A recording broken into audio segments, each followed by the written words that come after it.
Assalamualaikum warahmatullahi wabarakatuh. Hai murid-murid, bersama dengan Teacher V pada hari ini. Apa khabar?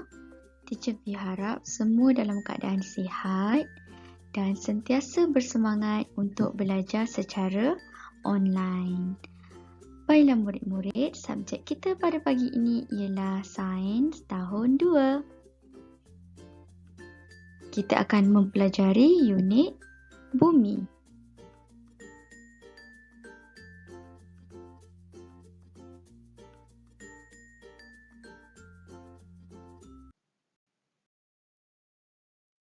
Murid-murid boleh buka buku teks sains tahun 2, muka surat 102 dan 103.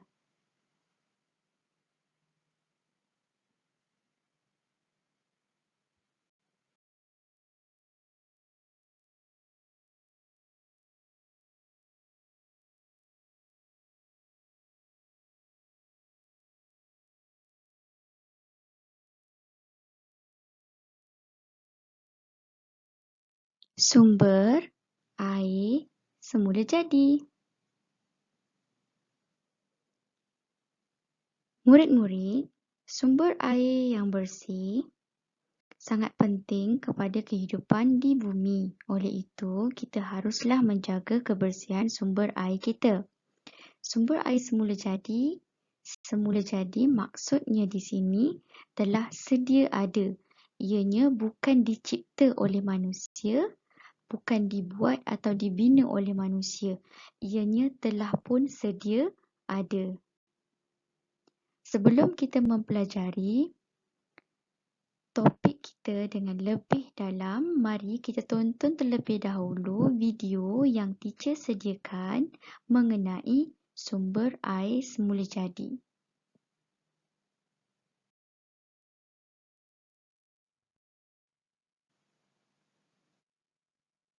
Mickey dan ayahnya memakan snack sambil menonton TV. Mickey memakan betis jagung dan meminum sedikit air. Kemudian, dia bertanya kepada ayahnya, "Ayah, dari manakah air yang kita minum datang?" Kita memperoleh air daripada sumber-sumber semula jadi yang berbeza. Ini termasuk hujan, tasik, laut, mata air dan sungai. Ayahnya menerangkan, seperti udara, kita perlu meminum air supaya kita boleh hidup. Mari kita lihat sumber-sumber air semula jadi.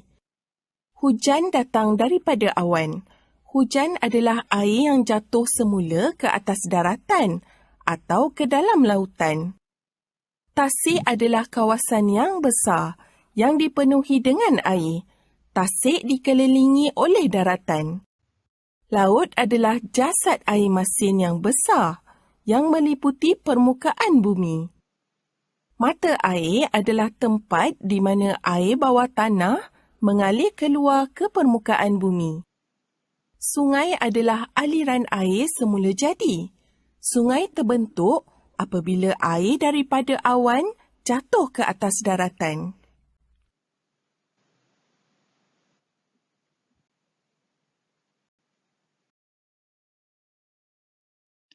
Baiklah murid-murid, sebentar tadi murid-murid telah pun menonton video mengenai sumber air semula jadi. Sekarang mari teacher terangkan sekali lagi mengenai sumber air semula jadi yang ada di bumi.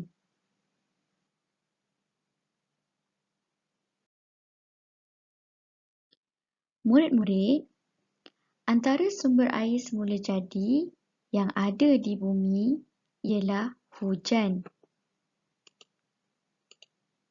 Hujan, teacher rasa semua pernah lihat hujan.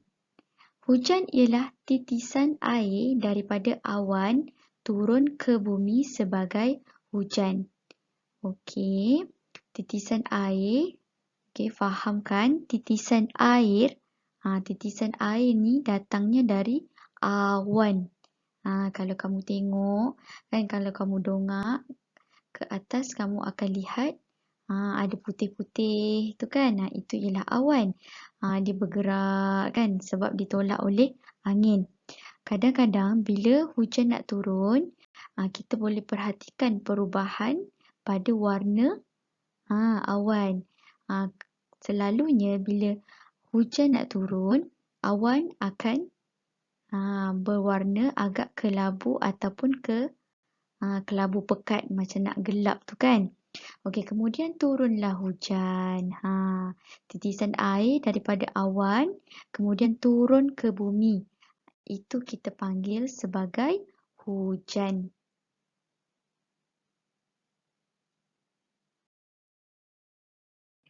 Murid-murid, dari segi penulinan air hujan merupakan yang paling tulen dan juga yang paling bersih. Okey, air hujan paling bersih. Murid-murid, seterusnya sumber air semula jadi ialah tasik. Tasik. Okey, apa itu tasik? Tasik ialah kawasan air yang luas dan dikelilingi oleh daratan. Okey, cuba lihat contoh gambar tasik yang diberi. Okey, lihat. Ada kawasan air yang luas. Kan? Ada kawasan air yang luas. Kemudian di sekeliling kawasan air ini dikelilingi oleh daratan. Seperti yang kamu boleh lihat di dalam gambar. Okey, kawasan air ini dikelilingi oleh daratan. Ini kita panggil sebagai tasik. Tasik juga merupakan sumber air semula jadi.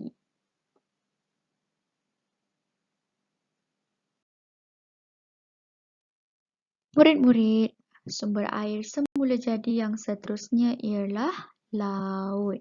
Okey, laut merupakan sumber air semula jadi kerana ianya tidak dicipta oleh manusia, tidak dibuat oleh manusia, tidak dibina oleh manusia. Ianya sedia ada. Oleh itu, laut ialah sumber air semula jadi. Apa itu laut? Laut ialah bahagian air masin. Ingat laut ni ialah air masin, okey? Air masin yang besar pada permukaan bumi. Air laut ni bahagian air masin yang sangat besar pada permukaan bumi. Okey? Airnya masin kerana mengandungi garam terlarut. Kalau kamu pernah pergi ke kawasan pantai, kan air pantai. Kalau kamu pernah mandi pantai, kadang-kadang kan air pantai kan terpercik ke mulut kan. Kamu boleh rasa yang airnya masin. Itu ialah air laut. Okey? Air laut merupakan sumber air semula jadi.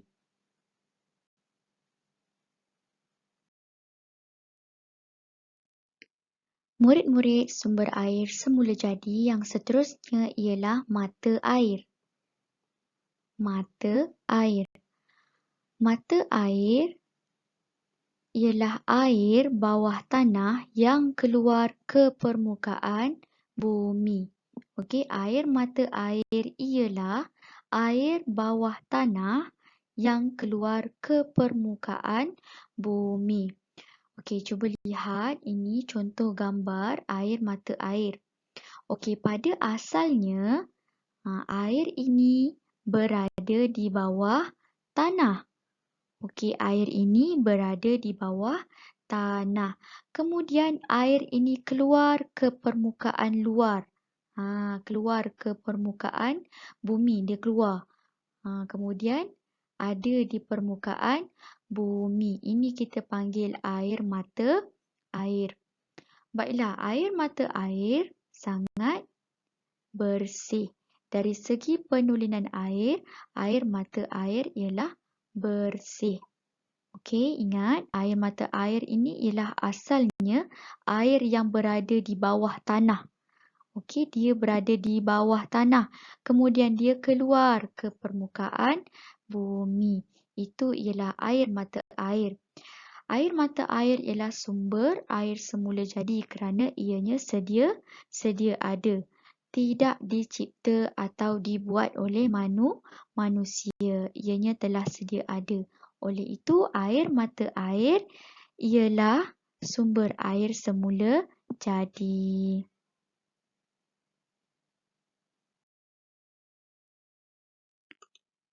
Yang terakhir ialah sumber air semula jadi sungai. Sumber air semula jadi sungai.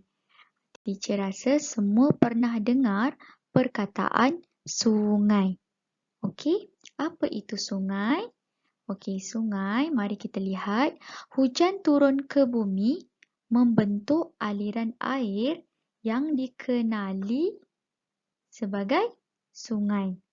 Okey, hujan yang turun ke permukaan bumi membentuk aliran air yang dikenali sebagai sungai.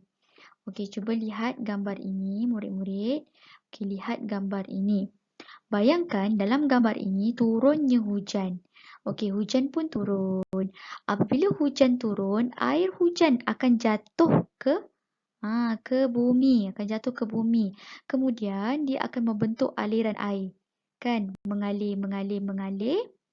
Inilah yang kita panggil sebagai sungai. Bila dia mengalir, membentuk aliran air macam ni, kita panggil sebagai sungai. Okey, aliran air seperti ini kita kenali sebagai sungai. Murid-murid, sungai ini tidak dicipta oleh manusia, tidak dibuat oleh manusia. Ianya telah sedia ada. Oleh itu, sungai kita kenali sebagai sumber air semula jadi.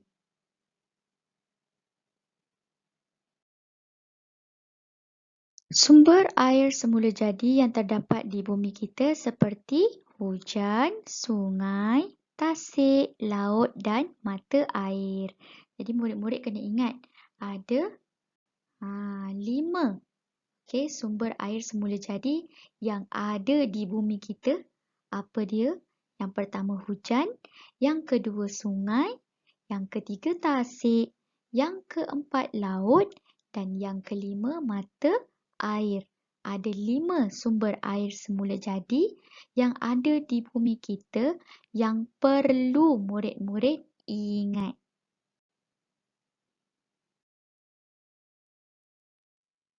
Latihan. Baiklah murid-murid, sebentar tadi murid-murid telah mempelajari dan mengenali apa itu sumber air semula jadi dan boleh menyenaraikan kelima-lima sumber air semula jadi yang ada di bumi kita. Sekarang mari kita buat latihan. Murid-murid, kamu boleh buka buku tulis sains kamu. Seperti biasa, tuliskan hari dan tarikh, kemudian tuliskan tajuk. Okey, tajuknya ialah lengkapkan nota sumber air semula jadi di bawah. Okey, sebenarnya ini ialah latihan berbentuk nota.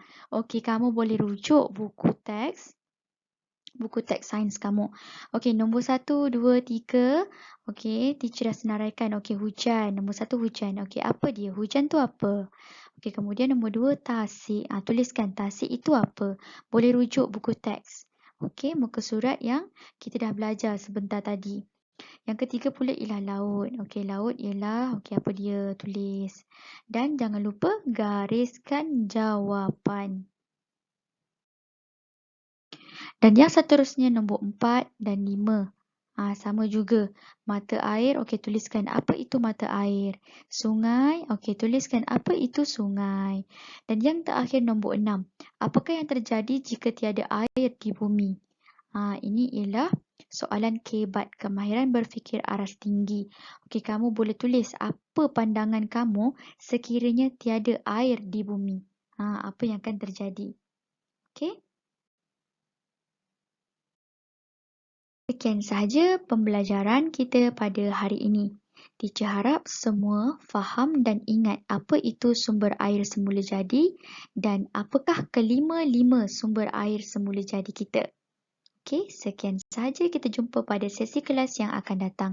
Assalamualaikum.